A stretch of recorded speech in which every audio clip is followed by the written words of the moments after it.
I was speaking with Reva, and she told me that you were in love with me. Is that true? Is that what you told her? Yes. I told her I loved you. I'm sorry, Cassie. I'm really very sorry.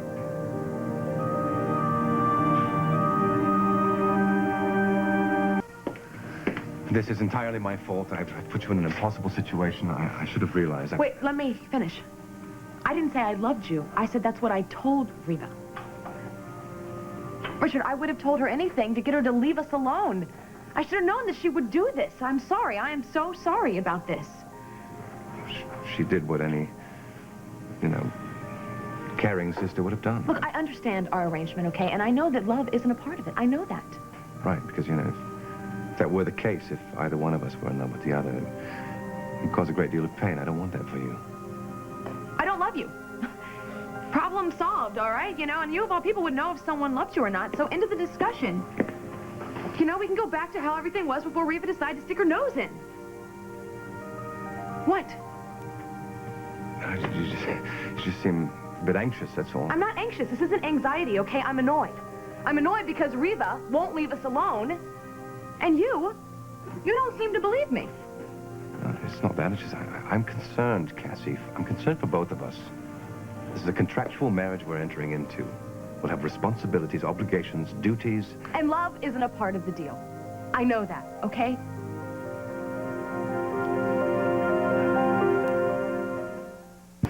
I can't believe we're having this conversation. I can't believe Reva would try and mess everything. How could she do this?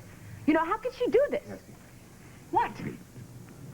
I'd really like it if we just sit down and talk about it. We are talking about this. Please?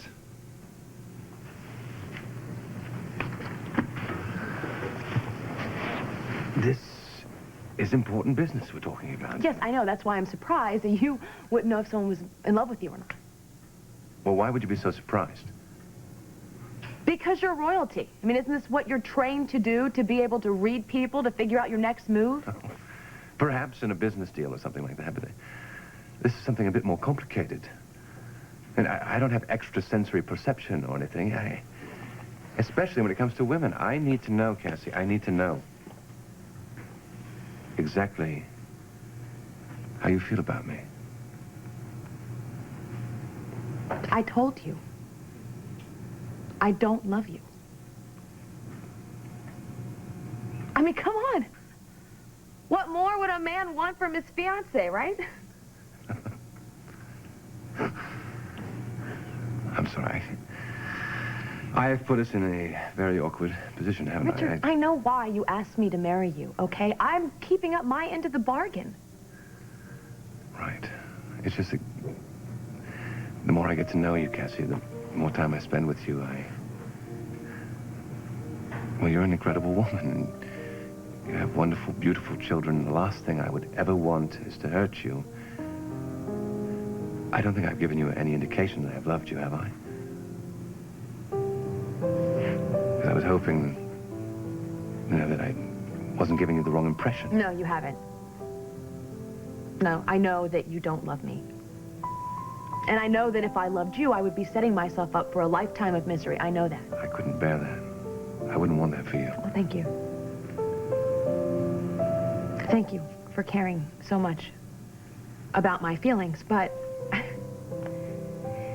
the truth is, I've never loved you, Richard. I haven't, and I don't love you now. I've only really been in love once, and that was Hart. And, when he died, I guess I just shut down. Just like you. Right. So, what you told Reva? It was a lie. A lie, because, I wanted her to go on with her life. I do like you. I do, and I want to be a great princess for you, and I want my children to be happy, and I want them to be secure. That's all. That's all. Is that enough? Yes. Yes, it is. Because I have a confession to make. I don't know if I could ever make you happy. You already have.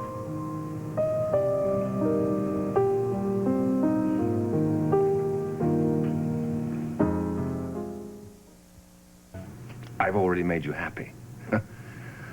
I've completely uprooted your family. I've virtually destroyed your relationship with your sister.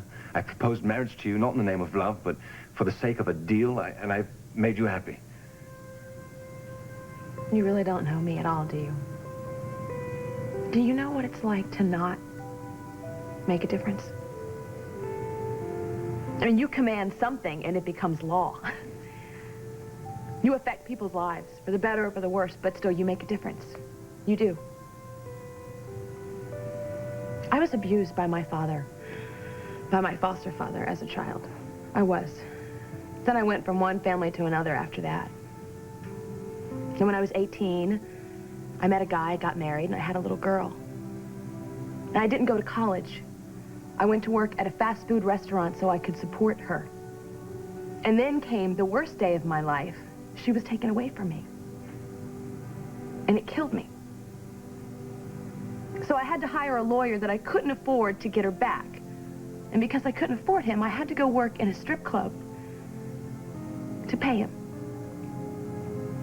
So I wasn't living, Richard, I was surviving. And then I met Hart, and I thought, wow, you know, for the first time in my life, everything's gonna work out. Everything's gonna be right. And then he was taken away from me. Forever.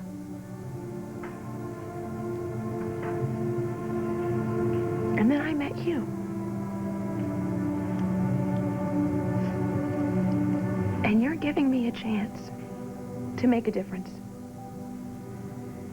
For the first time in my life, I get to make a difference. And I have all these ideas for that children's museum for your country, and that's just the beginning. And I know that ours isn't this fairy tale kind of love, but we can do so much together. You know, we're gonna have a family together. We're gonna have a child together. Yes. Your heir. My son's gonna be a prince, and he's gonna rule an entire country. I mean, you and me, we can make a difference. And that's why you've made me happy. And that's why I want to be your wife.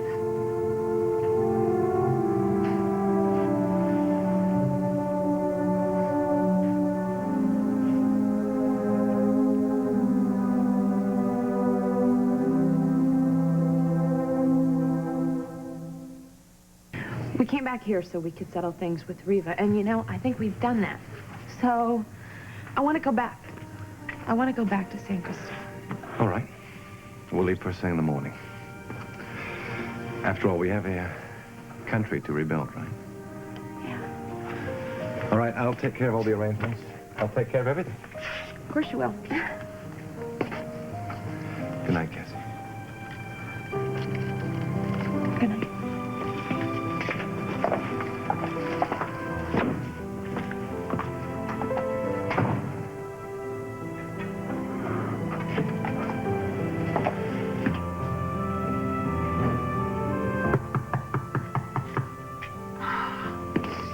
What'd you forget? Cassie,